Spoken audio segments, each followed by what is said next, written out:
Beaucoup de plaisir et de fierté de présenter au public cette formidable exposition qui a été préparée par l'ensemble des équipes des 3 musées de Nancy et qui présente un Nancy finalement dans les années 20, dans les années 30, qui présente la vie quotidienne à Nancy, la vie quotidienne des habitants de cette ville, la vie des artistes, mais aussi la vie économique. Et puis on rentre comme ça aussi un peu dans l'intimité des familles de l'époque et on voit comment Nancy s'est beaucoup développée dans cet entre-deux-guerres.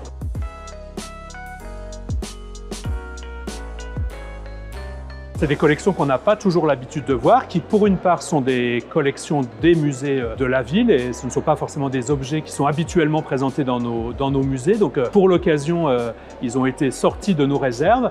Beaucoup ont été restaurés à l'image des 10 panneaux de Victor Prouvé qui sont une des pièces maîtresses en quelque sorte de cette exposition. Quand on rentre dans cette pièce et on découvre les œuvres de Victor Prouvé, c'est un vrai enchantement. Je les avais vus sur photo, donc en tout petit, en noir et blanc, dans des documents d'archives, et je n'imaginais pas le trait aussi fin, aussi précis, et j'ai éprouvé énormément d'émotions, en tout cas, à découvrir ces grands panneaux peints par Victor Prouvé. Donc je dirais que cette première salle est vraiment un enchantement.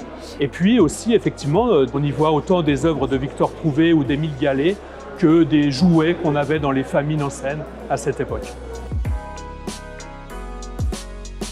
Je crois qu'on peut dire que c'est effectivement le point d'orgue de toute cette célébration qui a commencé au mois d'avril. Si on m'avait dit que Métrofolie serait un événement aussi partagé sur le territoire du Grand Nancy, je ne l'aurais pas imaginé parce que c'est un beau succès. Des conférences, des spectacles, des expositions, de la danse, de la musique, du théâtre. Plus de 400 acteurs culturels, sociaux, sportifs, énormément d'associations, de communes, de structures, de particuliers. Toutes celles et ceux qui, ensemble, ont voulu célébrer cette partie d'histoire et finalement écrire une nouvelle histoire qui va se prolonger et qui montre que le Grand Nancy forme un territoire uni.